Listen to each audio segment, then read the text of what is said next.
Hi, I'm Dr. George Bird, and today's Medical Minute will be on dental tips for children. I often tell my parents things that they haven't heard about before with regards to dental care. But one of the most important things is that we want to start seeing your children at about age 1, when they turn 1. And most of the time people are surprised by that. Like, well, they just barely have teeth. That's true, they do just barely have teeth. But the issue is that a lot of times parents, particularly new parents, aren't necessarily aware of the oral hygiene that they need to be doing with young children, or more importantly, the dietary concerns that they need to be practicing with young children. And we really want to catch this decay at a very early age before it ever happens. And hopefully, if we catch you at age 1 when the teeth are first erupting, we're going to show you proper dietary methods and oral hygiene habits that none of those cavities are ever going to even form. So that's the goal. Children generally cannot brush their teeth well until about age 9. And so until that age, parents need to be involved in the oral hygiene. And it's pretty obvious with a 1-year-old that you have to help brush their teeth.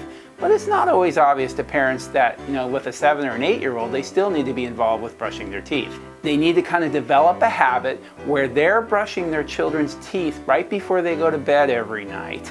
And so we want to get a really good cleaning of the teeth right before they go to bed. We want them to rinse with water only. Don't put any more carbohydrates like milk or juice or anything back in the mouth. And then in the morning, it's very important for the morning brushing to let the kids brush their teeth. Are they doing a good job? No, they're not. But what they're doing is they're developing a habit. Our best understanding of caries and the science behind it right now is that the frequency of sugar in contact with the bacteria that is in the mouth all the time is what leads to the formulation of acids.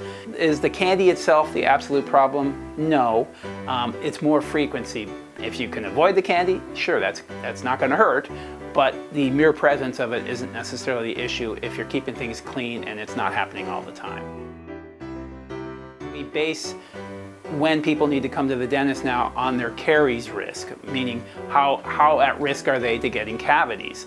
Children in general are at high caries risk. They may be at extremely high caries risk, or they might be at a lower caries risk. But for the most part, they're higher risk than middle-aged adults. And so most children end up with a 1-year recall between appointments unless they have a special situation where we say that you should be coming sooner. Thanks for watching today's Medical Minute. We hope to see you here soon at Chief Andrew Isaac Health Center.